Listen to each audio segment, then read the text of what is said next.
Olá, bom dia a todos. Está começando agora mais uma edição do A Notícia de Frente. Hoje, segunda-feira, dia 18 de março. E é claro, sempre agradecendo a você pela honra da sua companhia. E em toda segunda-feira, o A Notícia de Frente tem um formato diferente. Nós temos sempre aqui uma entrevista, não é? E o personagem hoje dessa entrevista é o presidente da Energisa, o Roberto José Barbaneira. E aqui na bancada da Notícia de Frente, Antero Paes de Barros e o jornalista Haroldo Arruda Júnior. Inicialmente, bom dia, presidente. Bom dia, Augusto. Bom dia, Haroldo. Bom dia, Antero. Bom dia a todos os telespectadores, da TV Vila Real, do programa Notícia de Frente. Desde já agradecer a oportunidade a vocês pela abertura desse espaço, para nós podermos estar aqui, levar um pouco mais de informação sobre a nossa empresa, sobre o nosso negócio, a todos os nossos clientes. Bom dia, Antero. Bom dia, Lúcio. Bom dia, professor Haroldo. Bom dia, doutor Roberto. Bom dia ao telespectador e telespectadora. Bom dia, professor Haroldo. Bom dia a todos. Bom dia, presidente. Seja bem-vindo ao programa Notícia Obrigado. de Frente.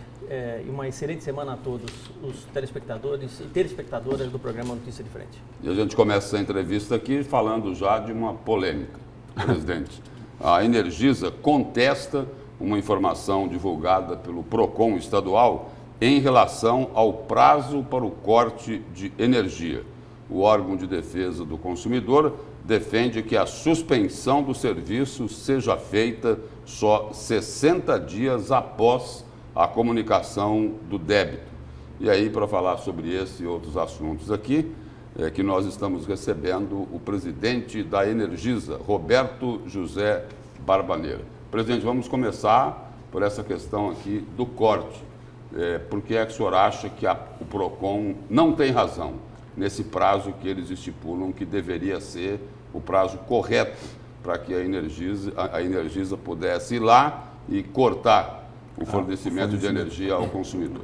Vamos lá, Augusto. O que acontece é o seguinte: qual é o entendimento do setor elétrico brasileiro hoje? Constitucionalmente, artigo 22 da Constituição Federal, compete privativamente à União legislar sobre o setor elétrico brasileiro. E por que isso é assim na Constituição brasileira? Porque o Brasil, os estados brasileiros, os estados da federação não são autossuficientes em energia elétrica. Hoje, o local onde você tem geração não é exatamente onde você tem a demanda do consumo. Isso é que leva a termos um grande sistema interligado nacional. Se nós tivéssemos essa legislação nos estados, nós poderíamos ter conflitos de interesse entre estados e o sistema elétrico não pararia ligado. E com certeza a prestação de serviço não seria melhor. Por conta disso, a União traz para ela essa responsabilidade e, através da Agência de Regulação Nacional, a ANEEL, legisla o setor e fiscaliza o setor elétrico brasileiro. E todo o setor, então, ele é pautado na legislação federal. O que aconteceu aqui? O que acontece com essa demanda? Existe uma lei estadual, ela é de 1997, tratando especificamente do corte. Essa legislação federal estabelece, inclusive, todos os prazos para esse tipo de atividade. E essa lei de 1997, ela estabelece que 2 itens, basicamente. Primeiro, a concessionária não poderia fazer corte às sextas-feiras. E segundo, no mínimo 60 dias após o vencimento. E vocês cortam às sextas-feiras? Cortamos às sextas-feiras. Às sextas-feiras. Sim. O que a legislação federal... Aí despreza, porque quer dizer, não leva em consideração o final de semana, das Não, dificuldades que o final de semana nós religamos. Enfrentar. Na verdade, nós não vemos dificuldades. Esse é o ponto que a gente precisa trabalhar. Porque a grande questão dessa lei lá de 1997 era uma outra realidade. O banco fecha às 4 horas, às 16 horas, você não tem opção. Hoje, nós temos a opção dos pagamentos via internet e temos também recebimento de conta aos sábados pela manhã, a manhã toda, via casas lotéricas. E as nossas equipes trabalham diuturnamente 7 dias por semana. Então, qualquer cidadão que pagar a sua conta, pode ser às 20 horas, às 21 horas na internet, ou no sábado, se dirigir a uma casa lotérica e pagar a sua conta, nós podemos religá-lo no sábado, no domingo, sem nenhum problema. Mas isso é prática da Energisa? Isso é prática da Energisa, nós colocamos isso em prática. Então esse é o primeiro ponto. Agora, por exemplo, vamos pegar esse exemplo concreto aí. Pois não. Se esse consumidor pagou essa conta de energia em atraso, É tipo assim, 10, 11 horas da manhã de um sábado. A Energisa religa essa energia aí em quanto tempo? Em 24 horas. Ele tem que pagar a taxa de urgência? Não. Em 24 horas sem nenhuma taxa de urgência. Esse é o prazo previsto na legislação brasileira. E o segundo item da legislação, ela fala exatamente isso. Olha, você precisa avisar com antecedência, e isso é legislação, inclusive, federal também, que eu não posso fazer... Na legislação federal, qual é essa antecedência do aviso? Na legislação federal a sua conta venceu hoje, eu posso te avisar no dia seguinte e no 16º dia, depois de 15 dias, efetuar a suspensão do fornecimento. E um detalhe, eu tenho no máximo, do dia que venceu a tua conta, eu tenho no máximo 90 dias para suspender. Se eu não suspender em 90 dias, no 91º dia eu já não posso suspender mais. Aí eu posso buscar outras formas de receber, mas suspender o fornecimento, não mais. Então, o que acontece? Como eu tenho que avisar o cliente antes de suspender, e para aviso, eu mando esse aviso na conta do mês seguinte, então eu já esperei 30 dias. Ok? A conta venceu, eu vou mandar a próxima conta onde eu aviso com 30 dias. E aí, se eu for esperar 60 da legislação estadual, que é o outro ponto... Mas existem casos que o cliente, que o consumidor, recebe o comunicado de atraso de outra forma. Tem sim. Tem por aviso exemplo, ele excepcional. pode receber por SMS. Então, mas aí já é uma outra história, eu vou chegar lá. Porque é o seguinte, aí depois que eu reavisei na conta com 30 dias, eu tenho 60 dias. Se eu tiver que esperar 60 dias pela legislação estadual, eu atinjo os 90 e já não posso suspender mais. O senhor está dizendo o seguinte, que, há uma incompatibilidade. Que nenhuma conta, que nenhum consumidor tenha o fornecimento cortado antes de 45 dias, é isso? Nós não suspendemos, o nosso prazo... Porque o senhor diz o seguinte, que depois de 30 dias vai o aviso. E aí, eu espero 15, a partir dali mais 15. Que eu tenho que esperar. E depois eu inicio o corte. Quando é que isso pode não ocorrer? Quando é que isso pode não ocorrer? Quando eu faço um reaviso específico. Isso é para uma parcela de menos de 1% dos nossos clientes, onde eu já tenho um histórico, né, de relacionamento com a concessionária que nos traz alguma atenção. A regra geral eu reaviso na conta seguinte, após 30 dias, e tenho que esperar 15 pela legislação federal, e aí eu coloco a minha equipe, e eu tenho 45 dias então para fazer esse corte, porque senão eu já não posso fazer mais. O que a gente faz em termos de enviar torpedo SMS, nós temos um aplicativo para smartphone muito prático, chamado Energisa On, disponível gratuitamente nas lojas de smartphone, de aplicativos, que se você tiver ele instalado, nós mandamos notificação via celular. Você pode pagar sua conta por ele, inclusive, e outros serviços. Todas essas atividades nós fazemos para tentar buscar essa adimplência antes do corte. Nós não temos interesse nenhum em cortar a energia. O nosso negócio é entregar energia, então nós não temos interesse nenhum em efetuar corte de energia. O corte de energia, na nossa régua de cobrança, é a última ação. É aquela que eu esgotei torpedo, eu esgotei telefonema, eu esgotei carta, eu esgotei notificação e não houve uma reação para voltar à adimplência. Então, aí eu tenho que fazer isso. Presidente, antes da gente dar sequência, antes de abrir a palavra aí para o Antero e para o professor Haroldo, uma correção aqui, porque de repente pode ter reclamação, né? A gente está falando aqui do PROCON, né? E o Notícia de Frente não quer ser alvo dessa reclamação. É só para corrigir, Antero. É uma falha minha aqui. Eu errei o nome do entrevistado. Não é Roberto, é Riberto José Barbaneira. Feita a correção, vamos seguir. Mas agora com vocês. Não se preocupe, porque eu estou acostumado já.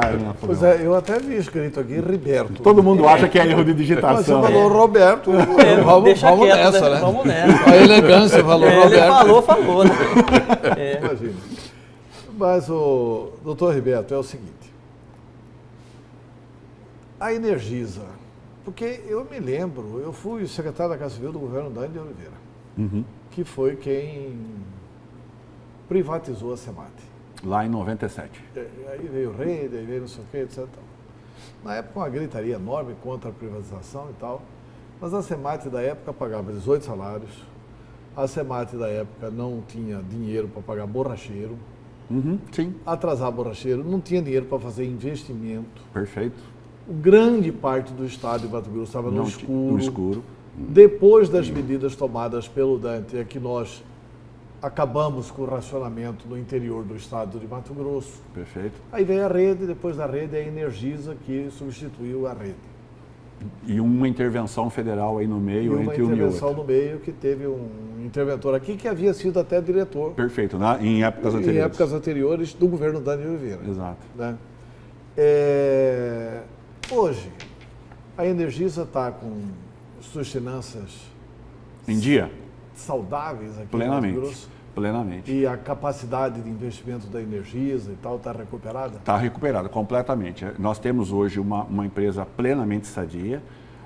De 2014 até agora, nesses 4 anos, né, praticamente nós investimos mais de 2 bilhões, quase 2 bilhões e meio de reais no Estado, exatamente para tirar esse passivo que existia, que você bem Em comentou. quanto tempo foi esse investimento? Em 4 anos. 2015, 2016, 2 17, bilhões e meio. 18. 2 bilhões e meio de reais, dá uma média de quase 600 milhões ano. Nós vemos o nosso plano orçamentário já aprovado para 19 são mais 600 milhões de reais. E o que aconteceu, André, assim, quando nós chegamos aqui, isso foi uma característica que a gente identificou. Você tinha um estado, Mato Grosso, vocês sabem melhor que eu, cresce a olhos vistos. Você tinha um estado numa pujança, num nível de crescimento muito diferenciado do Brasil e uma empresa numa condição pré-falência até, que veio até uma intervenção federal por conta disso, que não tinha caixa, não tinha capital para poder honrar seus compromissos e sequer investir. Então, um estado carente de investimentos numa infraestrutura básica, com esse nível de crescimento, gerou um passivo enorme, que é o que acabou levando o Estado a ter muita gente sem energia, colapsos de energia, qualidade deteriorada. E quando nós chegamos, aportamos recursos, aportamos dinheiro para investimento e esse investimento começou a acontecer. Nesses 4 anos passados, nós tiramos essa empresa dessa situação, colocamos um nível de qualidade bem melhor. Aliás, em primeira mão aqui a notícia de que hoje pela manhã a Agência Nacional Reguladora, a ANEEL, divulgou o ranking das concessionárias em termos de qualidade de fornecimento no Brasil. A Energisa Mato Grosso é a 3ª melhor empresa do Brasil hoje em qualidade de energia e é a empresa que maior evolução teve de 2017 para 2018. Então nós colocamos isso num outro patamar. Agora, todos nós sabemos, e talvez a gente trate isso daqui a pouco, a arrecadação que nós fazemos na nossa conta de energia, 20% dela é o que é destinado à própria distribuidora para prover todo esse investimento, remunerar toda a sua equipe, manutenção, prestadores de serviço e outras despesas. 20%. 40% nós pagamos para o gerador, para as usinas que geram energia, porque eu não produzo, eu compro energia para entregar, eu só distribuo. E os outros 40%, um pouco mais até, impostos estaduais, federais e municipais. Tá, e tem em nível do Estado, eu queria só fazer essa questão, porque ele entrou numa área de dentro disso que ele distribuição. falou, Antelo, só rapidinho. E qual é hoje o faturamento mensal da Energisa? Hoje nós faturamos o nosso faturamento hoje anual é de 8 bilhões de reais aproximadamente. Tá, nós temos alguns acontecimentos no Brasil, de barragem de Brumadinho, barragem para cá, barragem para lá, e assim, e essa própria geração de energia, embora Mato Grosso seja riquíssimo na questão das águas, Sim. Vocês não tratam da geração, Não. mas eu quero chegar lá na questão da geração da energia solar. Na distribuída. Na questão da energia solar. Uhum. A tecnologia está dominada. Sim. Tem entraves burocráticos para... Eu, por exemplo, se quiser fazer energia solar na minha chácara, eu terei entraves para colocar na rede e a Energisa comprar? Nenhuma. A Energisa estimula isso? Estimulamos. Nenhuma. Nós não temos nenhum problema hoje. A Energisa está totalmente preparada para isso. Nós temos que trocar o medidor da tua unidade consumidora, porque o fluxo de energia ele passa, em vez de ser unilateral, você sempre comprando. Ora você pode estar comprando, ora você pode estar vendendo. Então nós vamos lá, trocamos o medidor. É claro que a instalação interna é toda a responsabilidade sua, nós não nos envolvemos disso e não podemos. Aprovamos o teu projeto e ligamos. Nenhum problema nisso. Hoje o estado do Mato Grosso, isso é um dado público da ANEEL também, é um estado muito evoluído em instalação de GD, de geração distribuída já solar aqui no país. E tem que ser mais, né? Porque o estado que tem aqui... Qual é o se o pessoal de Hollywood descobre a luminosidade de Mato Grosso, não faz mais filme lá. Só tem um aqui. problema nessa história, Antero. Tem um problema muito sério nessa história, que não está bem resolvido. É por isso que a geração solar distribuída ainda está sendo tratada. A concessão de energia do Mato Grosso, a Energisa Mato Grosso, a tarifa que os clientes pagam, ela é calculada para suportar o atendimento a todos os cidadãos matogrossenses. Vê lá qual é o mercado de energia que vai ser vendido, estabelece o valor de tarifa que suporta todo esse investimento e tudo mais. Todo mundo paga. Então vamos imaginar uma situação onde eu tenho aqui um valor necessário para se manter a concessão e rateado em nós 4. Se você decide, Antero, sair para a geração distribuída e deixar de comprar energia da concessão, essa infraestrutura que está colocada na rua passa a ser rateado para 3. Se o Haroldo sai, passa a ser rateado para 2. Então o que acontece? A cada saída de alguém para a geração solar, onera quem fica. Mas é aí que está o Mas problema. Se todo mundo eu queria for tocar nesse assunto. Meu assunto era exatamente questão de energia solar. Vamos lá. Né? O que aconteceu num estado americano que acabou a médio e longo prazo aumentando a sua capacidade de energia solar? O que aconteceu? Aumentou o número de produtores e diminuiu o número de consumidores. É isso. A médio e longo prazo. Né? Isso, aí a pergunta que eu faço, isso naturalmente não vai fazer com que a concessionária hoje tenha a sua arrecadação menor? E no meio desse processo, é claro que uns vão pagar por outros?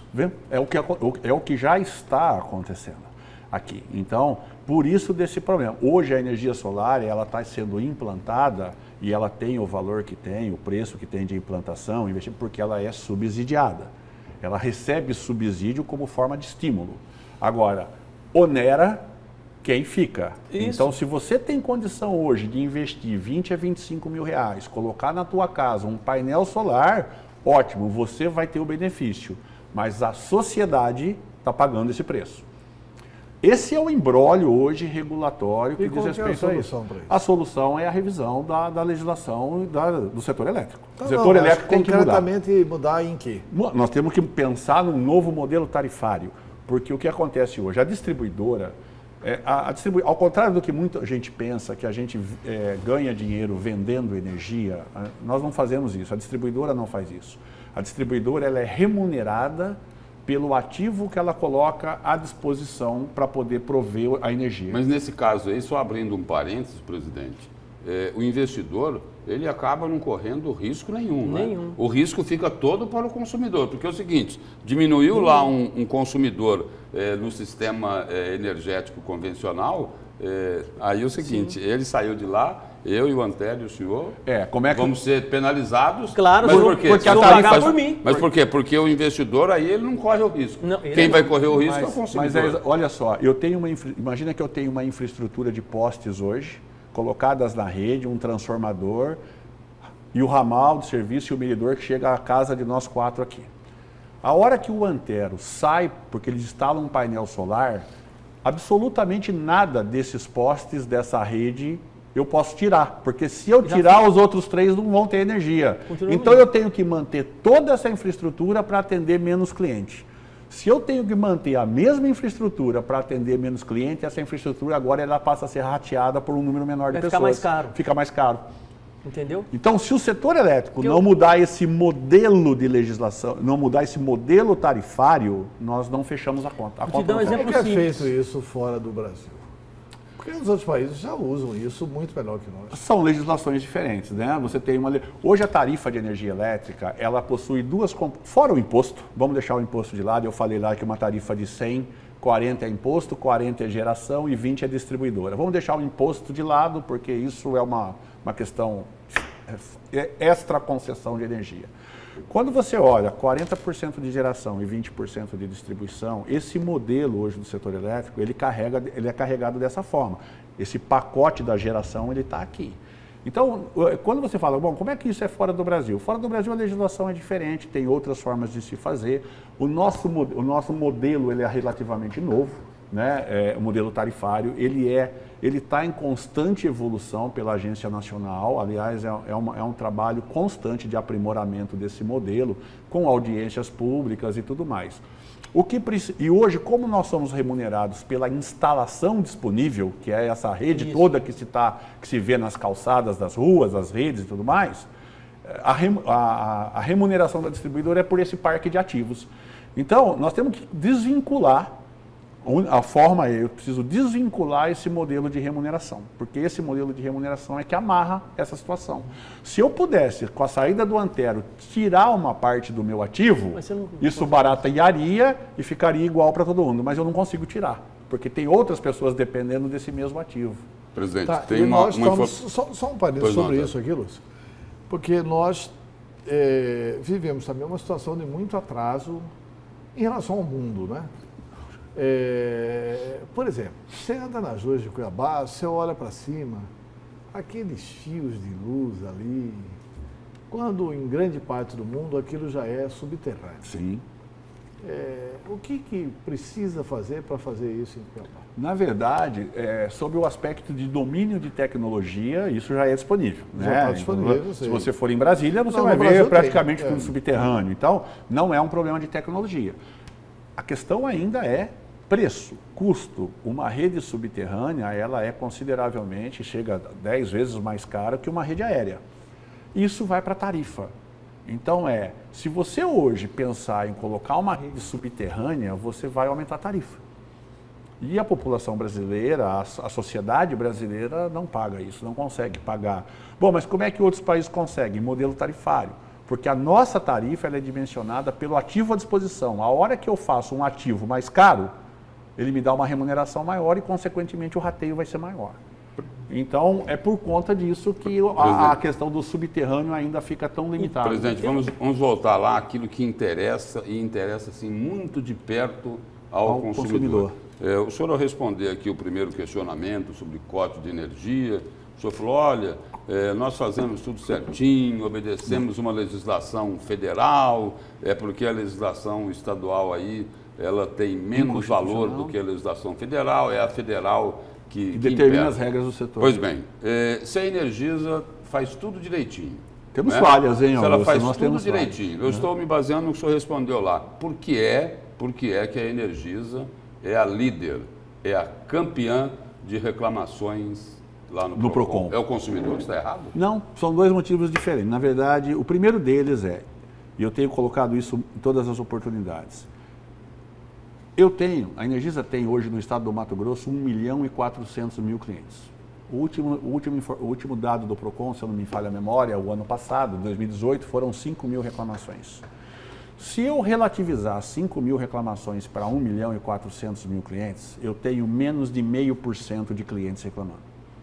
Em contrapartida de outras empresas que aparecem em segunda, terceira, quarta posição, que se você relativizar, elas chegam a percentuais acima de 1, 2%. Então, a primeira coisa que a gente coloca muito nesse número é... Mas 5% de 1.400.000 é 0,5% de 1.400.000 é muita São coisa. São 5.000 reclamações. Se eu tenho 5.000 reclamações no Procon, no ano, só para você ter uma ideia, eu atendo aproximadamente 70.000 serviços mês para 5.000 reclamações no ano. Não estou dizendo que nós somos perfeitos. Nós temos problemas, temos trabalhado para melhorar. O Procon é um parceiro não é bem a palavra, mas assim, é um órgão fiscalizador que é presente no nosso negócio. Quando eu falo parceiro, é só no sentido assim de que nos ajuda, porque os clientes que vão até lá, o Procon remete temas para dentro da Energisa e nós tratamos esses temas. O Procon dispõe de um telefone de linha direta dentro da Energisa que ele toca lá dentro e demanda para nós. Então a gente tem um relacionamento com o Procon que é bom. Toda essa questão que ocorreu aí a semana passada e que nós estamos esclarecendo aos nossos clientes é uma interpretação de legislação.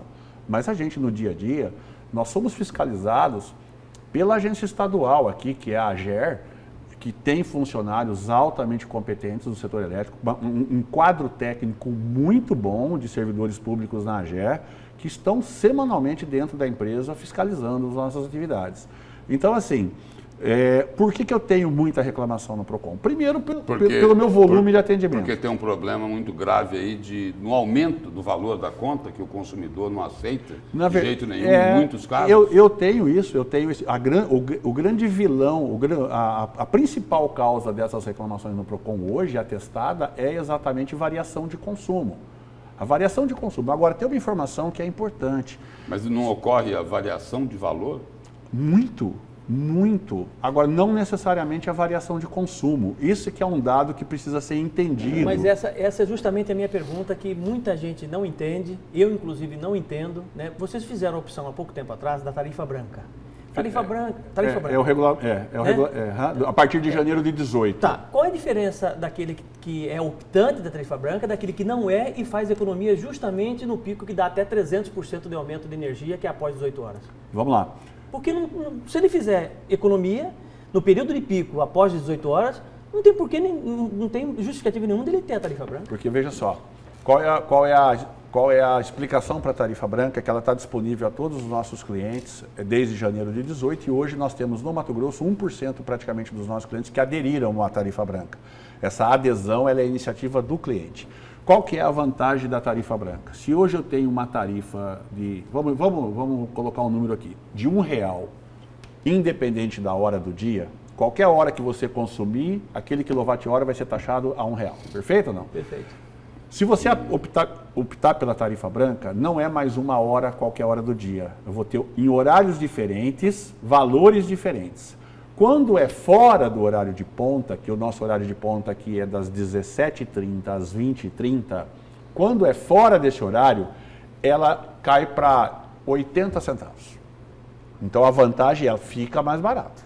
Só que em contrapartida, das 17h30 às 20h30, ela vai para R$2. Então, o que a gente tem orientado muito aos nossos clientes, a tarifa branca está disponível, nós podemos praticar.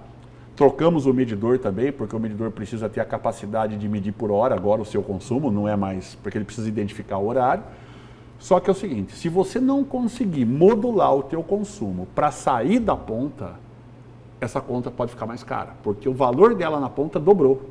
Então, o que a gente tem orientado aos nossos clientes é, você precisa ter a certeza, muita convicção, de que vale a pena ir para a tarifa branca, porque você tem capacidade de, no horário de ponta, praticamente desligar tudo. Porque o consumo ali dobrou. Em contrapartida de um consumo fora da ponta que caiu 18%. Tá? Então ficou 18% mais barato no momento, só que ele está 100% mais caro em outro. O senhor falou aí que o número de reclamações aí pelo número de fornecedores é relativamente pequeno. O que eu gostaria de saber é o seguinte, nas multas, naquilo que a Energisa foi condenada até hoje por denúncias, por reclamações de consumidores, qual é o valor que a Energisa deve hoje, desde que começou a operar aqui em Mato Grosso? Nós temos... Essa conta é em milhões, não é? É milhões. Nós tivemos uma multa aplicada pelo PROCON no ano passado, exatamente essa autuação ela está embasada nessa legislação estadual do corte. O PROCON nos aplicou uma multa de pouco mais de R$3 milhões. Quando essa multa chegou para a Energisa, para pagamento, baseado na questão da legislação, nós entramos com um mandado de segurança para não pagamento dela, declarando que essa multa ela está insuportada por uma lei. Essa é apenas uma multa. Essa não é um somatório de duas multas que nós recebemos e que soma R$3 milhões e poucos reais. Muito bem. Aí o que aconteceu? Nós entramos com mandado de segurança, isso foi para a vara da Fazenda do Estado. O juiz analisou e julgou procedente o nosso pedido. Ele deu ganho de causa para a Energisa e proferiu uma decisão liminar para que não fosse pago essa multa, está suspenso. O PROCON recorreu, perdeu ao recorrer, subiu para a segunda instância e na segunda instância manteve a decisão da primeira. e disse o seguinte no despacho do juiz, em que pese a honradez da proposta dessa lei, ela não pode ser aplicada sob pena de violação de competência. Agora, o que é violação de competência? O Estado não tem competência para legislar. Agora no global, agora no global, qual é o valor aí dessas multas que já foram aplicadas durante esses anos à Energisa? Porque o PROCON diz o seguinte, que tem muito, mas muito dinheiro para receber de empresas que já foram condenadas. Em alguns casos, com as sentenças transitadas até em julgado. Da Energisa, sentença transitada em julgado para receber, eu garanto para você que não tem nada. Eu não sei te falar de outras empresas. Da Energisa transitada em julgado para receber, absolutamente nada. Não tem, por exemplo, só tem esse caso que o senhor citou aí. Não, existem casos anteriores. Eu cheguei na Energisa em maio de 16. De lá para cá, eu conheço esse caso. A Energisa chegou aqui em 14, abril de 14. De abril de 14 a maio de 16, eu confesso a você que eu não vou ter números aqui. Porém, se tem multa, ela foi paga. Se foi, mas eu tenho certeza que se ela foi paga pautada numa legislação vigente. Essa em particular, que é a última que o PROCON aplicou, o Tribunal de Justiça do Mato Grosso proferiu essa liminar que está mantida até agora. Queria só fazer uma pergunta, exercitando a imaginação, aproveitando a sua presença aqui no programa, e eu tenho falado isso várias vezes e, de certa forma, conheço alguns modelos, claro que você conhece muito melhor do que eu, né, com relação às ligações entre os VLTs no mundo, né, e as empresas de energia. Tá? Existem parcerias público-privadas que são fundamentais para que possa subsidiar a passagem para as pessoas. Se nós exercitarmos a imaginação, existe a possibilidade de Energia fazer uma parceria, ou já foi consultada pelo governo do Estado do Mato Grosso, uma possível parceria a médio e longo prazo, caso o VLT fique pronto, para que a Energisa possa ser uma parceira no projeto e tornar o projeto viável? Nós nunca fomos procurados pelo governo com relação a esse tema. Com relação a uma possível parceria, a distribuidora Energisa Mato Grosso não pode, porque a legislação não permite que eu, como distribuidora, atue em nenhum outro segmento. A Energisa Mato Grosso é ligada a um grupo Energisa, que é uma holding, e essa sim, através de outras empresas existentes, ela poderia analisar o caso, ver o interesse e até avaliar a viabilidade disso. Então, eu como distribuidora Mato Grosso não posso, mas certamente, se houver uma demanda dessa natureza, recebendo esse tipo de demanda do Estado, encaminha-se para a holding, essa é a orientação que a gente tem, encaminha-se para a holding pode analisar esse tipo de coisa. Presidente, numa análise técnica, Mato Grosso precisa mesmo do horário de verão? Eu confesso a você, Augusto, que assim, já deu mais do que provas que o Brasil não precisa do horário de verão. Não precisa? Não precisa do horário de verão. Por que que o Brasil não precisa de verão? Mas quanto que foi a economia em Mato Grosso? Mato Grosso praticamente, eu não me lembro agora inteiro desse número exatamente, mas ele é alguma coisa que caiu muito já em relação aos anos anteriores, e eu vou explicar por quê, mas é alguma coisa esse ano de alimentar uma cidade como um Sorriso por coisa de 15 a 20 dias.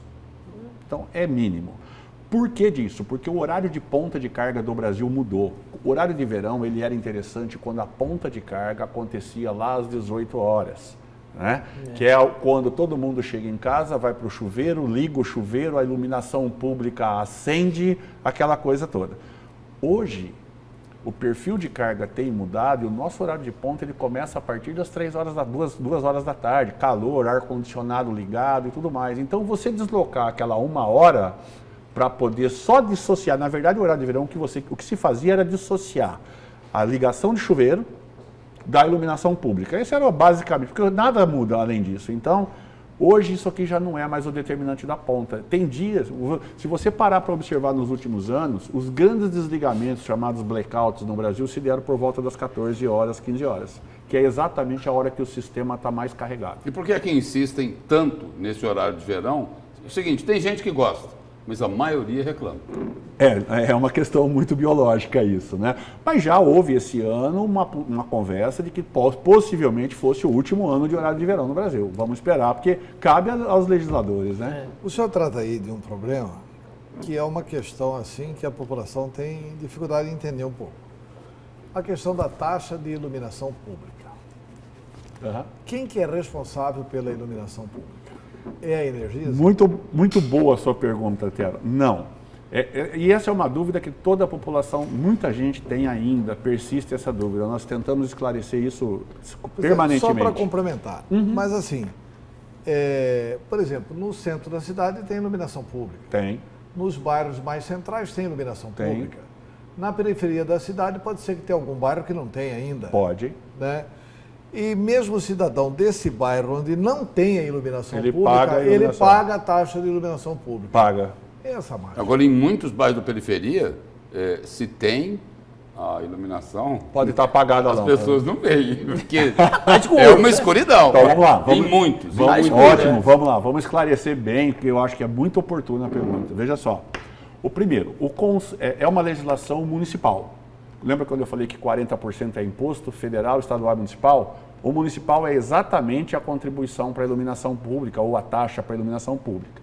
É uma legislação municipal, a Câmara de Vereadores aprovou, o prefeito sancionou e nós somos apenas agentes arrecadadores. Se eu arrecadar 100 mil, eu pego 100 mil do meu caixa arrecadado e repasso para a prefeitura. Resumindo, o dinheiro vai para as prefeituras e aí Por é o que seguinte, que ele se tiver vai- que cobrar, tem que cobrar Por dela. que ele vai... isso? Exatamente. Por que ele vai para a prefeitura? Para subsidiar manutenção nessas lâmpadas apagadas de bairros que estão comprometidos e instalação de novas nos bairros que não tem. E por que todo mundo paga mesmo não tendo a lâmpada na frente de casa? Porque o conceito é de que esse cidadão que mora numa posição que não tem um poste na frente da casa dele, ele circula pelas ruas da cidade à noite. E ao circular, ele faz uso da iluminação em outros locais e paga. E paga. Agora, eu não tenho poder nenhum sobre isso, eu só arrecado e sou obrigado a arrecadar. Qualquer coisa nesse assunto é legislação municipal. Da mesma forma que o ICMS é legislação estadual, PiscoFins é federal. Quanto que ficaria mais barato a tarifa hoje em Cuiabá especificamente, se nós não tivéssemos gato em Cuiabá? A gente estima, para você ter uma ideia, o governo estadual deixa de arrecadar aproximadamente 70 milhões ano de ICMS. Então, é uma coisa bastante significativa. É por isso que eu perguntei. Né? É muito significativa. A gente só repassaria isso para o governo a título de imposto se eu faturasse. Como eu não faturo, porque está sendo roubado, então existe uma perda aí. E isso tem lá na tarifa, não toda a tarifa, tem uma componente, um pedacinho da tarifa que é exatamente para suprir isso. Já sabe que existe uma perda. Hoje a perda de energia no estado do Mato Grosso comercial, a perda técnica é uma questão do próprio negócio de eletricidade, você não tem como acabar. É físico, né? É da física, melhor dizendo. Agora, a perda comercial nossa hoje é da ordem de 4%. O meu mercado hoje é de 10 mil gigawatt-hora. 4% E essa perda técnica é dividida entre os consumidores? É para quem paga. Ou não? Sim. O consumidor Está na tarifa. paga a perda técnica. Sim, está claro. na Ou tarifa. seja, sobra sempre para o consumidor. Sempre. Sobra sempre para o consumidor, porque alguém tem que pagar essa conta, não tem jeito não. E o investidor não corre o risco. Na verdade, onde é que ele corre o risco? Ele corre o risco sim, porque existe um teto. Porque se a perda é técnica, mas olha só. Estoura no consumidor. Não, mas aí é que tá. A perda técnica ela é física, então como ela é de natureza física, não tem como você fazer nada para evitar. Então assim, a ANEEL estabelece um teto. Olha, para o modelo do sistema elétrico da Energisa Mato Grosso, eu vou tolerar até 13%. Então 13% está na tarifa, porque fisicamente a distribuição de energia elétrica requer isso. Se a Energisa deixar praticar 14%, esse 1% é prejuízo do acionista. Esse 2% é prejuízo do acionista. Não repassa para o consumidor, não está na tarifa e é prejuízo direto na linha lá de resultado. Tem uma questão seguinte, eu estou vendo a matéria que vocês vão investir 604 milhões, 8 em 2019. O que ainda falta em Mato Grosso de interligar no Linhão e essa luz no campo, onde que vai chegar, a luz para todos, onde que vai chegar? Tá. Quando que vai terminar isso no estado do Mato Grosso? Hoje nós temos um município do estado do Mato Grosso que não é conectado ao sistema interligado. Apenas um. Em 2015, 2014, quando a gente chegou, nós tínhamos 5 municípios. O único município hoje do Mato Grosso que é provido de energia a gerador diesel é Colniza. Lá, aliás, não é nem Colniza, é Guariba, vizinho de Colniza. Em 2019, nós vamos entregar a obra. Guariba é a nossa Roraima. Guariba é a nossa Roraima. Em 2019, até o final de 2019 agora, nós vamos entregar a linha que vai interligar Guariba via Colniza, uma rede de 150 quilômetros, e nós vamos tirar essa geração diesel e trazer uma qualidade adequada para Guariba. Então, Guariba é a única cidade hoje no Mato Grosso que está dissociada do sistema interligado. E vai explodir o desenvolvimento lá. Hein? E está muito grande, por sinal. Lá é muito grande. Com relação ao Luz para Todos que você falou, hoje nós temos no Mato Grosso, eu citei esse número antes, se não me engano, nós temos hoje perto de 8 mil famílias no Mato Grosso que não têm acesso à energia elétrica. Esse número em 2015 era 20 mil. Famílias e PJs também, né? Sim, não, tipo assim, vamos lá, a gente fala... Não, de uma forma geral, nós temos 8 mil unidades mapeadas para levar energia elétrica. Esse número em 2015 eram 20 mil, nós ligamos 12 mil e esse ano, até dezembro, nós vamos interligar essas 8 mil também. De tal forma que não tenhamos mais esse passivo. Em 2020, todo mundo com energia. Podemos cobrar do doutor Ribeto? Todo mundo com energia. Que bom. Presidente. E olha que é um enorme passivo tirado daquela carência de investimento lá de trás, que parou, não tinha dinheiro, aquela coisa toda. Agora, para fazer tudo isso, eu preciso manter a empresa redonda, saneada e econômica, boa saúde financeira. Senão a gente não consegue. Presidente, muito obrigado pela presença aqui, pelas suas informações e aberta a palavra aí, as suas considerações finais. Obrigado, Augusto. Na verdade, eu quero só agradecer pela oportunidade a você, ao Aurora, ao Antero, pelo espaço, para que nós possamos levar um pouco mais de informação aos nossos clientes. Dizer a todos vocês, clientes da Energisa Mato Grosso, nós trabalhamos pautados por uma questão ética muito forte, uma transparência com os nossos clientes. Temos sim problemas, nós não somos uma empresa perfeita, mas trabalhamos diariamente para melhorar isso e prover o melhor serviço a todos vocês. E a prova disso, recentemente, a questão de um mês atrás, pouco menos, a ANEEL divulgou o resultado de uma pesquisa de satisfação feita no Brasil todo. A Energisa Mato Grosso foi a empresa que mais evoluiu em satisfação do consumidor na região centro-oeste. Melhoramos 15% a satisfação dos nossos clientes. É uma pesquisa independente da própria ANEEL, que demonstra o reconhecimento dos nossos clientes ao nosso trabalho. Somos muito gratos a esse reconhecimento. E hoje, como eu falei anteriormente, de novo, esse mesmo órgão regulador que tem a responsabilidade e entende do negócio, o setor elétrico, nos brinda com uma informação de que foi a empresa no Brasil que mais evoluiu em termos de qualidade, passou a ocupar agora a terceira posição no ranking nacional, atrás de 2 empresas. As 2 do interior de São Paulo, que não deve ter 1/50 do tamanho que é esse estado aqui. Eu conheço as 2 no interior de São Paulo, e são empresas pequenas, são empresas de uma área geográfica infinitamente menor que a gente, e nós somos a terceira. Então a gente está muito satisfeito com isso e precisávamos compartilhar com vocês. Muito obrigado. E o A Notícia de Frente volta daqui a pouquinho, depois do intervalo comercial. Até já.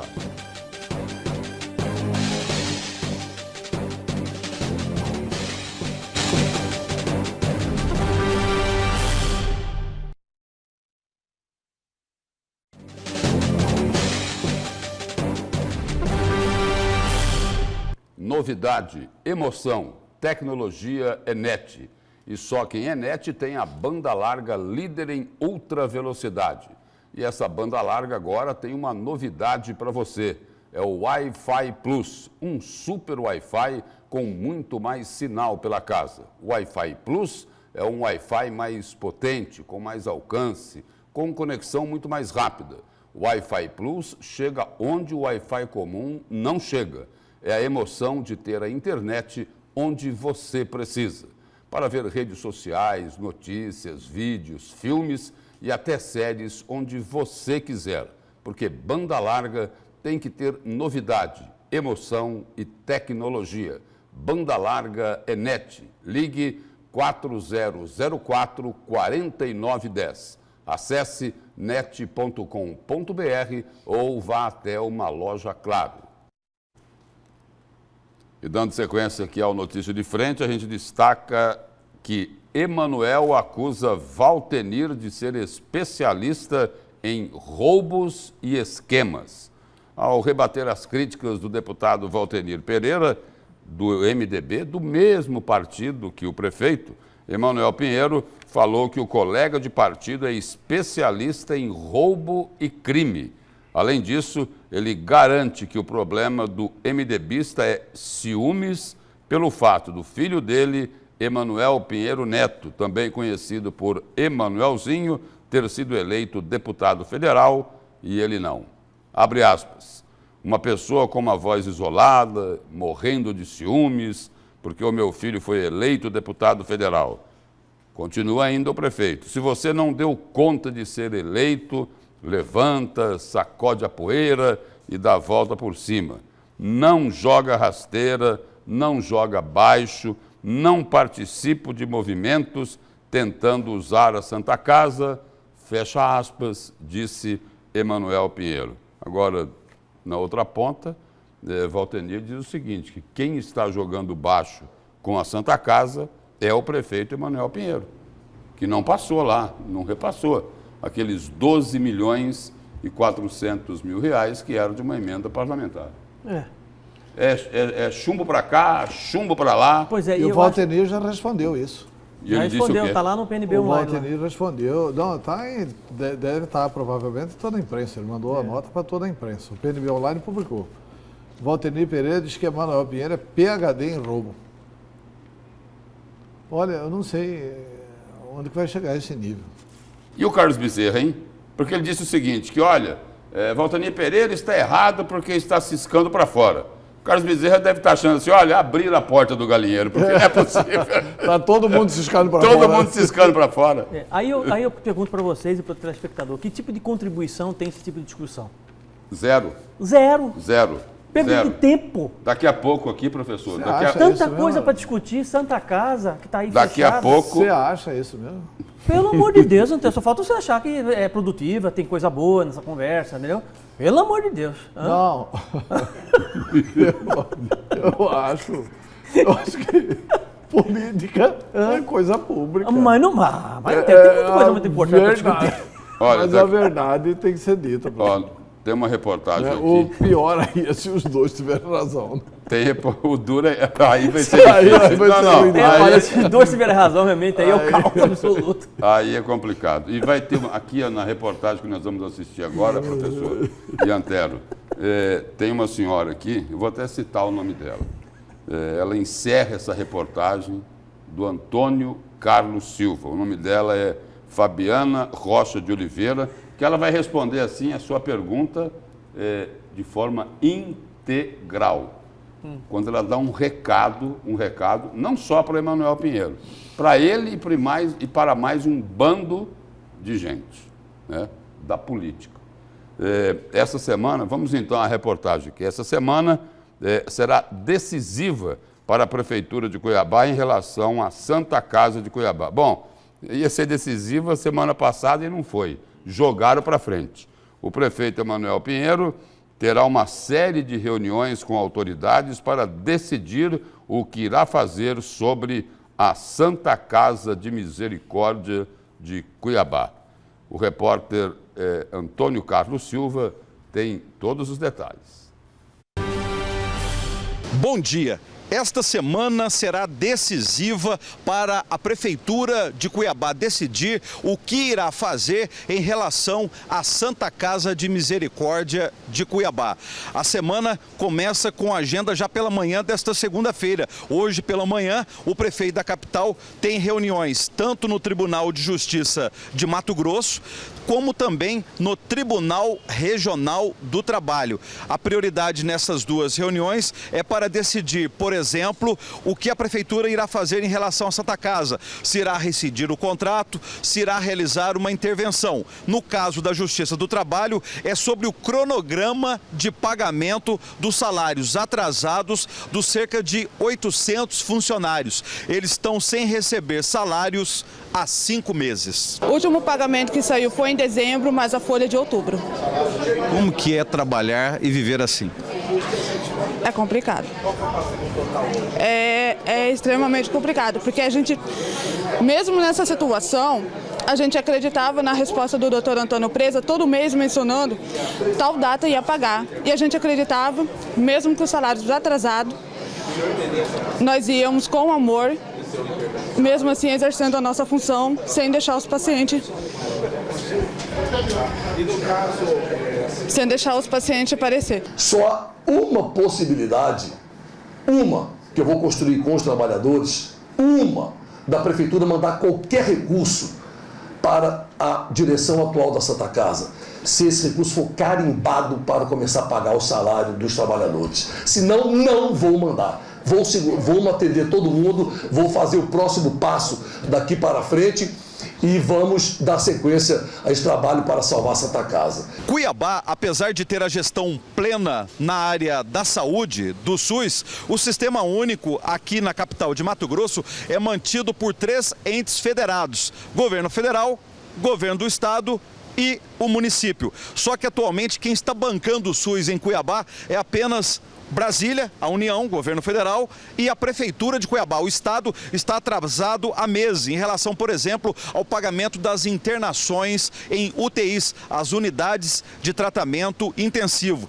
Esse deve ser um dos assuntos a ser conversado pelo prefeito de Cuiabá, Emanuel Pinheiro, na quarta-feira, dia 20, com o ministro da Saúde, Luiz Henrique Mandetta, em Brasília. O prefeito também está tentando uma agenda com o governador de Mato Grosso, Mauro Mendes, porque hoje, só no caso específico da Santa Casa, 70% dos pacientes são de municípios do interior de Mato Grosso e apenas 30% dos pacientes são de Cuiabá. Eu quero conversar com o Mauro. Fala, Mauro, da mesma forma que eu conversei com ele sobre os 82 milhões da emenda bancada federal. Mauro, tira o veneno, eu vou tirar o veneno também. Vamos sentar nós dois, pô, nós somos amigos. Eu fui seu coordenador já, de campanha. Nós sonhamos, em 2012, você ser eleito prefeito de Cuiabá e você foi. Vamos voltar àquela época para a gente relacionar. Cuiabá precisa do Estado, o Estado precisa de Cuiabá. Vamos tirar o veneno, que muita gente gosta de jogar um contra o outro, e vamos nos unir por Cuiabá. Eu uni com Pedro Taques, Mauro. Quer coisa mais difícil que isso? Pô, você não vai unir comigo? Foi a minha conversa com ele. Você não vai unir comigo? Então vamos unir, vamos falar. E fui falando para ele, Mauro, você devia dar graças a Deus de eu ter conseguido 100 milhões de reais em Brasília no Chave de Ouro, cara. Isso foi uma bênção. Você ia ter 100 milhões para terminar o novo hospital municipal? Não ia. Nós estávamos roubados. Você que iniciou essa obra. Eu podia fazer dessa obra um novo VLT e ficar só jogando pedra em você, porque eu recebi a obra paralisada, 6 meses. O esqueleto céu aberto com 20% só da estrutura física feita. Eu falei, não, o mais fácil era fazer dali um VLT e criar uma nova aqui. Eu falei, não, quando eu fui candidato eu sabia daquilo, eu sabia a realidade. E eu sei que Cuiabá e o Estado precisam, vou pelo caminho mais difícil, mas vou porque a população precisa e foi meu compromisso. Reativar o contrato com essa situação que está lá, nós não vamos fazer, isso é lógico, porque já demonstrou onde chegou essa maneira de gerir a Santa Casa, chegou onde está. Então isso nós não vamos fazer. Nós só vamos fazer se houver uma substituição radical, Ministério Público intervir, ou o município intervir, ou então, sei lá, quem mais achar por bem, a sociedade organizada, a maçonaria, alguém que chegar e falar, nós vamos assumir a Santa Casa. E eles, como sócios da Santa Casa, que são os atuais diretores, terem a integridade de chegar e falar, não, realmente nós não demos conta, vamos ceder. Ou então através do ato da intervenção oficial, que é um ato legal que o município pode decretar. A Santa Casa teve 15 emendas parlamentares naquele final de 2017 para ser pago em 2018. Ela recebeu 18 milhões de reais naquele ano, no final do ano passado. E o teto da Santa Casa, teto MAC, média e alta complexidade, para emendas parlamentares, era de 19 milhões de reais. Ela recebeu 18.700. ela não tinha mais teto para receber os 12. Podia até os deputados ou o senador ter a intenção de repassar, mas ela não podia mais receber. Por isso, eu não podia perder o recurso. Aí, eu perguntei se podia ir para o pronto-socorro atual. O Ministério disse que podia. A minha equipe agiu e o dinheiro veio carimbado, porque senão Cuiabá ia perder o recurso.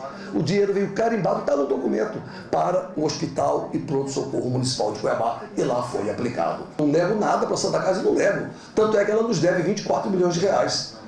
Só isso. Eu não posso ser irresponsável com Cuiabá. Em nome da Santa Casa, em nome do glamour da Santa Casa, em nome da importância de uma instituição bicentenária, eu fui além das contas para tentar salvar a Santa Casa.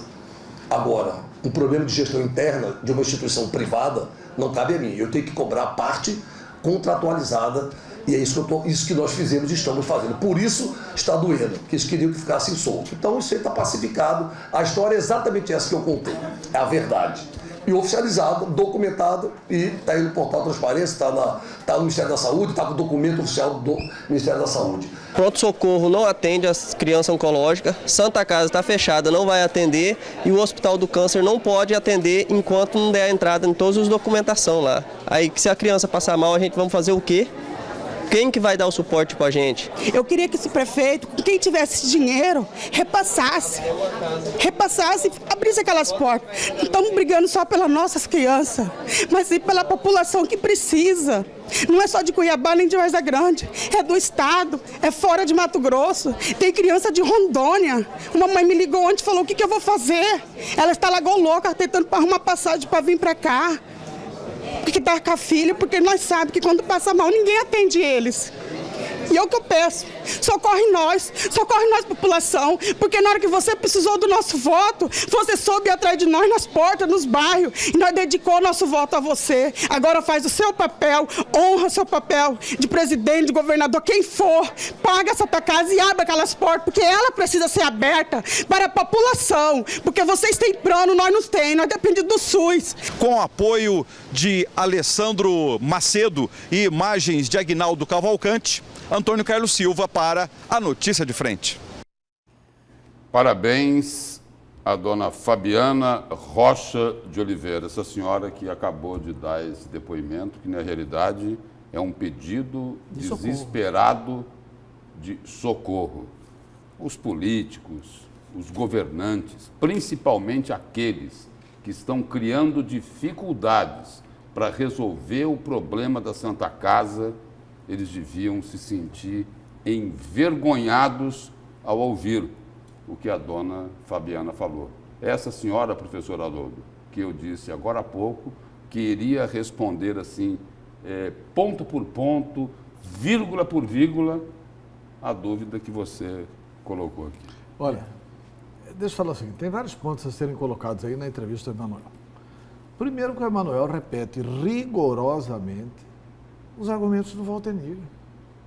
O Valtenir falou que a Santa Casa tinha extrapolado o teto e que por isso que ele e o Wellington acertaram com o Emanuel. Podemos passar os 12 milhões e 400 para vocês e vocês pagam a Santa Casa? E Emanuel Pinheiro disse que podia. Podia.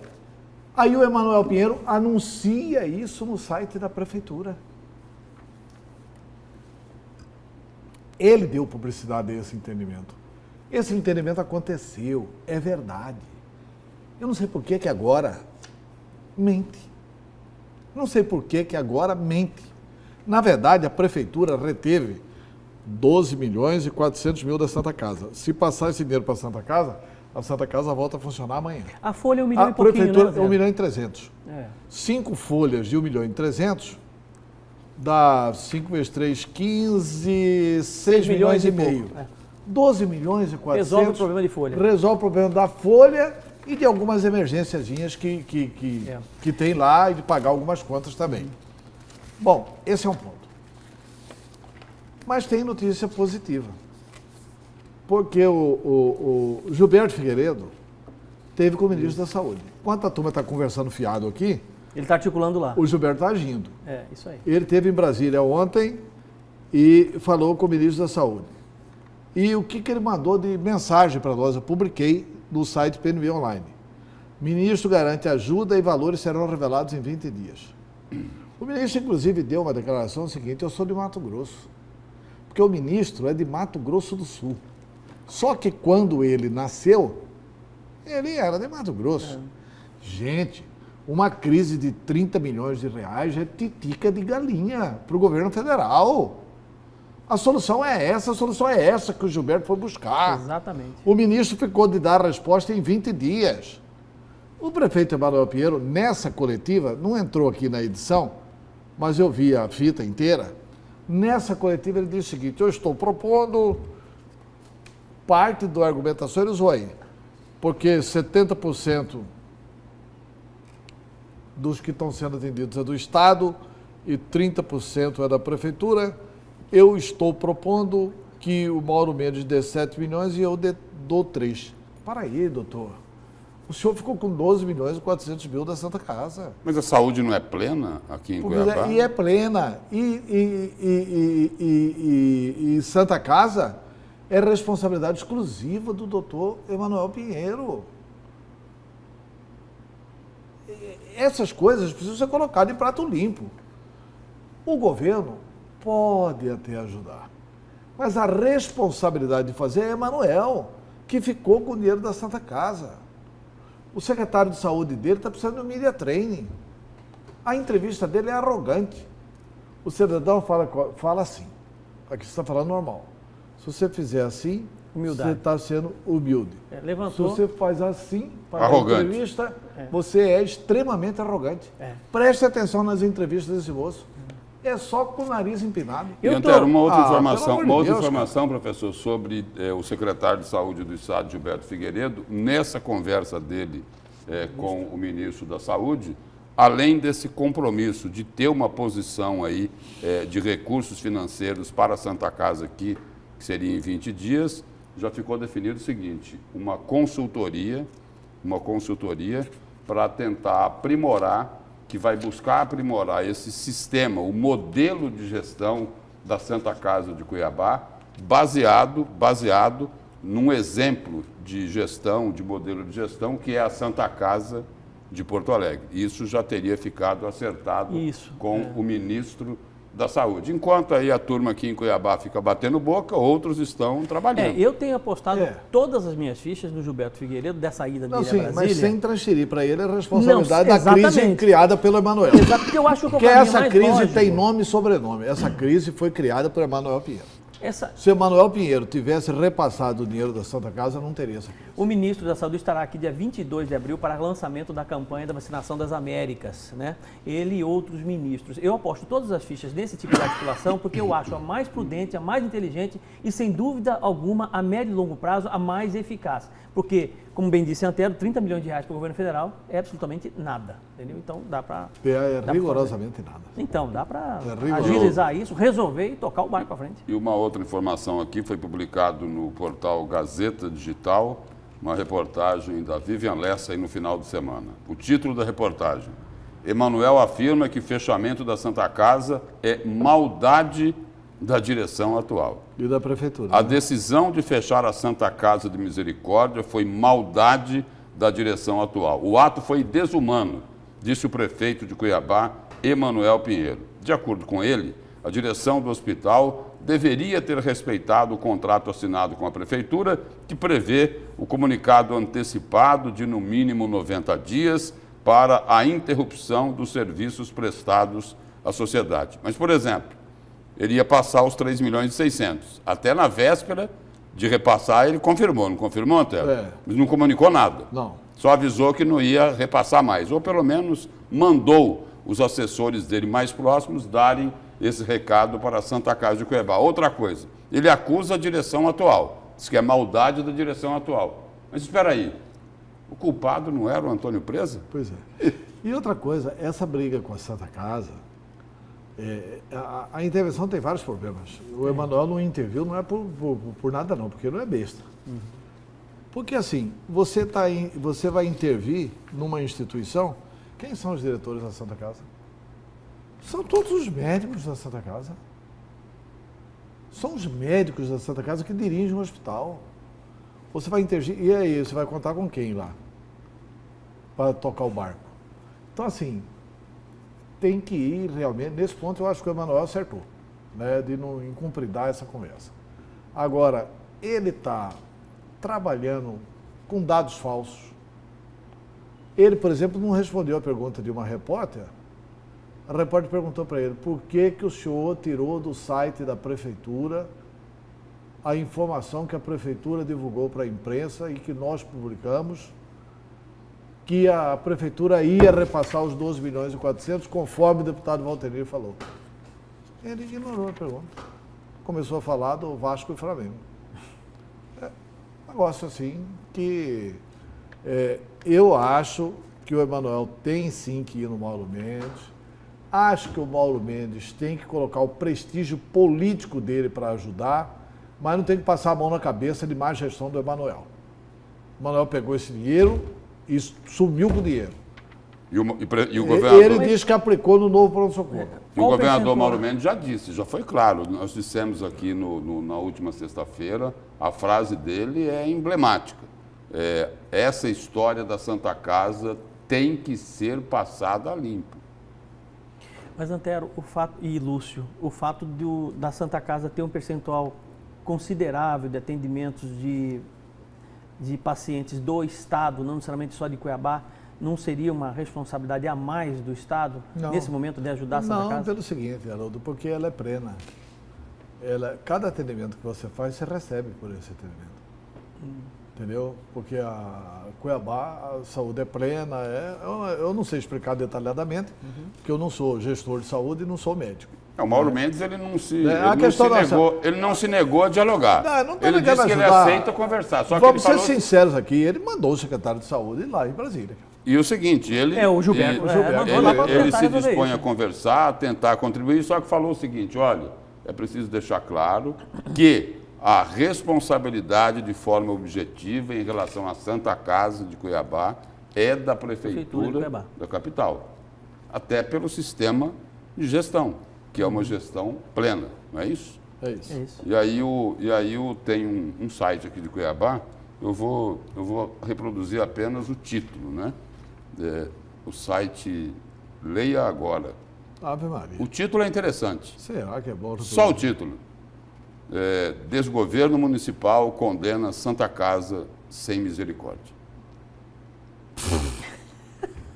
Nós vamos ao nosso intervalo comercial e a Notícia de Frente volta daqui a pouco.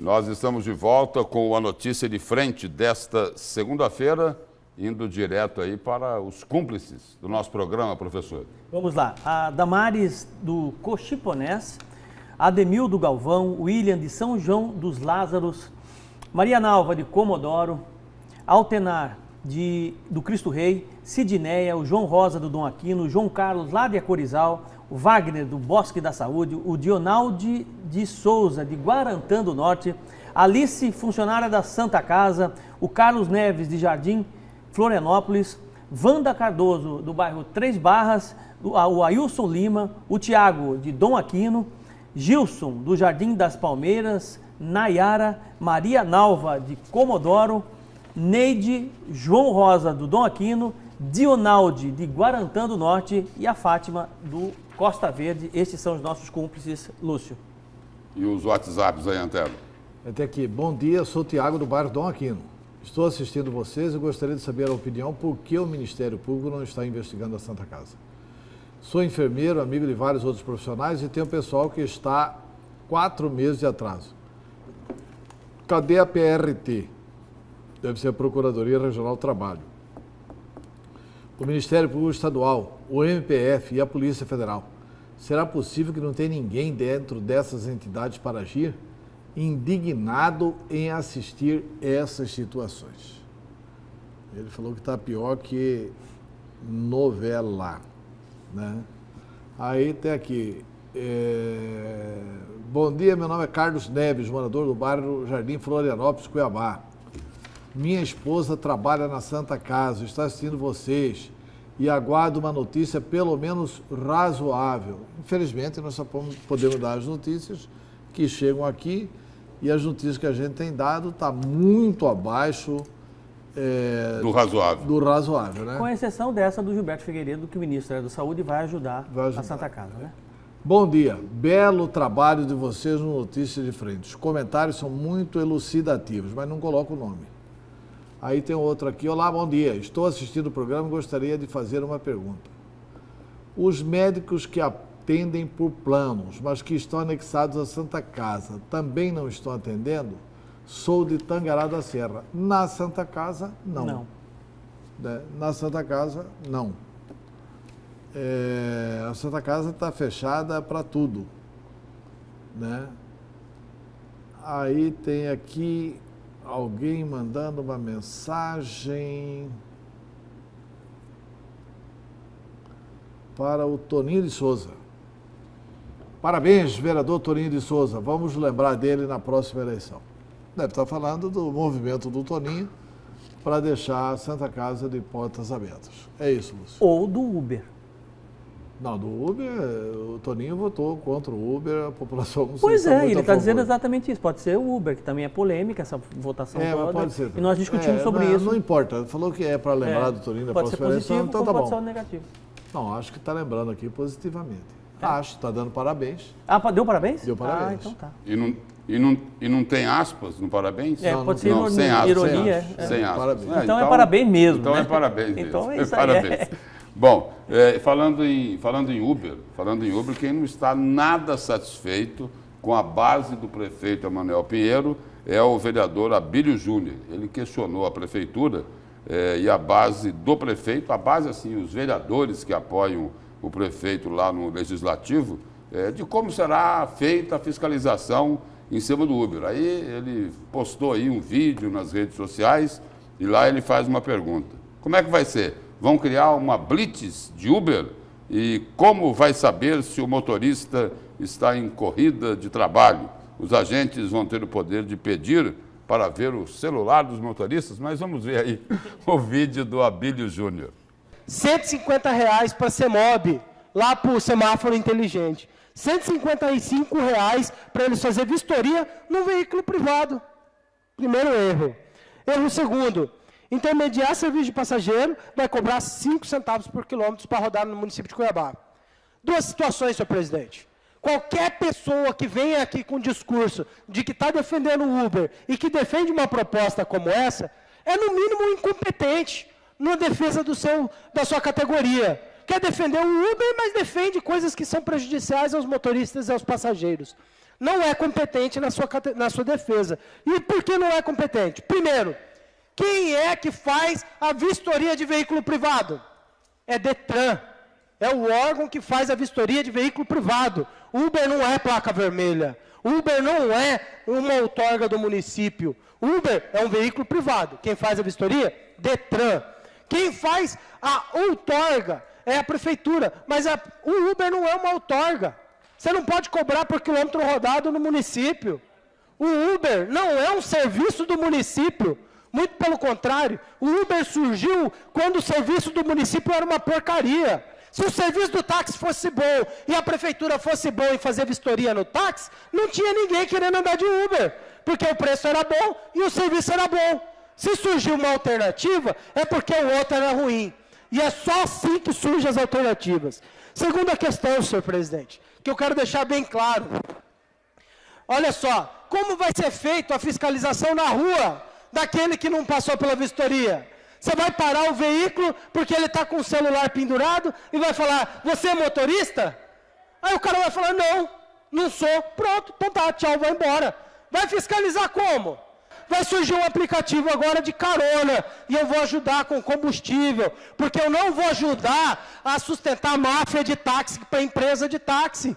Não vou ajudar a sustentar diária de táxi para dono de veículo querer aumentar a tarifa do Uber. E outra, se hoje vocês aqui estão indo contra o Uber, não fica assim não. Não fica assim não. A livre iniciativa dá a volta, inventa um novo aplicativo de viagem compartilhada, dá a volta. O mercado dá a volta. E vocês, meu amigo taxista, se vocês não se reinventar, quem vai dar a volta em vocês vai ser o povo, que vai eleger pessoas melhores para acabar com esse negócio de segmentar o táxi em Cuiabá. Os aplicativos não vão morrer e a prefeitura não tem capacidade de fiscalizar. Olha, preciso colocar o seguinte, o Uber tem que ser regulamentado, precisa de ser regulamentado. Agora, tudo precisa de ter regras, né? Aí o vereador Abílio Júnior falou assim, os taxistas têm que se reinventar. Agora aí, o poder público também precisa fazer a parte dele. É isso? Exatamente. Precisa fazer a parte dele. Olha, porque é o seguinte, máfia de taxistas, olha, eu conheço muitos taxistas. Muitos. E aí é o seguinte, todos que eu conheço são trabalhadores honestos, pais de família, e aí é o seguinte, aí eles não cobram o preço que eles estão cobrando porque eles querem cobrar. Porque quem é que gosta de perder dinheiro? Eu não sou contra o Uber, não. Sim. Eu acho que a população que paga mais barato tem direito a esse serviço. Só que não pode ser uma concorrência mais desleal. E para que o taxista possa melhorar o preço que ele cobra de quem utiliza o serviço dele, a prefeitura também tem que abrir mão de alguma coisa. Tem que ter as mesmas condições de trabalho no mercado. Não pode ter uma concorrência desleal. É um retrocesso gigantesco, a meu ver. Antero não concorda com isso. Não, mas ótimo. Quando não concorda, é bom. Né? É um retrocesso gigantesco, né? Isso que estão querendo fazer com o Uber em Cuiabá. E o Abílio está completamente com a razão. É exatamente isso mesmo. Você bloqueia um sistema, nasce outro sistema. É preciso que se dê as mesmas coisas. Primeiro, é preciso que se tenha um número X de Ubers na cidade. Isso é fato, né? Porque eu não posso ter também 1 milhão de carros de Uber aqui em Cuiabá. É preciso que isso seja regulamentado. E outro ponto, até para que a concorrência seja mais justa, né? Se tem as mesmas condições de trabalho, tanto o taxista quanto o operador do Uber, para que o mercado O Uber possa... tem que ter o espaço dele, mas não pode quebrar os taxistas. Não pode quebrar o taxista. Haroldo, é simples assim. O vereador Abílio tocou num ponto que é essencial. Primeiro assim, eu tenho o maior respeito pelos taxistas. Eu acho que o Lúcio tem razão. A grande maioria dos taxistas, quando você pega o táxi, quem está ali no volante com você é rigorosamente uma pessoa honesta, que trabalha de manhã, à tarde, à noite, para sustentar a sua família. Mas o que o vereador revelou aí é o seguinte, ele está pagando para sustentar a diária que ele paga para o dono do táxi. Não é ele o dono do táxi. Há uma máfia. É uma meia dúzia, de aproveitadores que estão usurpando os taxistas, os trabalhadores. Aqueles que estão lá trabalhando 8, 10, 12, 14 horas para sustentar a família. E vem alguém lá e é Inhapa que fala? É Inhapa. É isso mesmo. É uma máfia mesmo. É uma máfia. Por quê? Porque eles recebem a parte do leão. Mas os caras que se expõem lá... Porque a prefeitura permite isso. Porque a prefeitura permite isso. E por que isso foi feito, Haroldo? Eu fui vereador dessa cidade aqui em 1982. Infelizmente, o vereador que perdia a eleição do partido do governo ganhava como compensação pontos de táxi em Cuiabá naquela época, lá em 1982. E assim, e aí foram formando cooperativas de táxi e tal, cada vereador que perdia a eleição juntava 10, 15 táxis, e depois põe os seguradores, que são os verdadeiros motoristas, como motorista de táxi. O que eu já propus publicamente para a Câmara de Cuiabá. Gente, pelo amor de Deus, vamos fazer o seguinte, vamos fazer sem prejuízo de quem é dono do táxi, indeniza essa turma, vai falar o seguinte, cada cidadão só pode ter direito a um táxi em Cuiabá. E passa o táxi para o segurador. E o governo federal entra com financiamento para resolver o problema da compra do carro. E antes da gente encerrar a notícia de frente dessa segunda-feira, registrar aqui que o ex-secretário de Educação, Permínio Pinto, prestou o depoimento aí na última sexta-feira. No caso lá da Operação Rêmora, temos aí imagens do ex-secretário Permínio Pinto, aí ele confirmou a versão sobre o esquema, ou seja, confirmou as fraudes. E aí Permínio, depois do depoimento, saiu sem falar com a imprensa e deixou lá a cargo do advogado dele atualizar lá a situação da audiência. Sobre a convocação para o reinterrogatório, o advogado de Permínio informou que foi um pedido da juíza e que a defesa aguarda o levantamento do sigilo através de uma decisão do Supremo Tribunal Federal. O advogado conclui dizendo que é importante para que sejam esclarecidos os fatos e todas as responsabilidades sejam atribuídas para quem é de direito. E as informações é de que lá na delação, Permínio Pinto responsabilizou aí algumas autoridades do governo anterior. Mas nem ele fala sobre isso, nem ninguém. Ninguém fala, mas a informação que tem é de que ele teria que esperar mais um pouco. Teria esperar mais um pouco, teria apontado para Nilson Leitão, para o ex-governador Pedro Táxi, mas isso, porque ninguém confirmou isso. Especula-se. E aí tem que aguardar aí a quebra, o levantamento desse sigilo para poder falar alguma coisa. E assim o Notícia de Frente chega ao final nesta segunda-feira. Muito obrigado, professor Haroldo Arruda, obrigado, Antero Paes de Barros, e nós estaremos de volta amanhã. Até lá, um bom dia.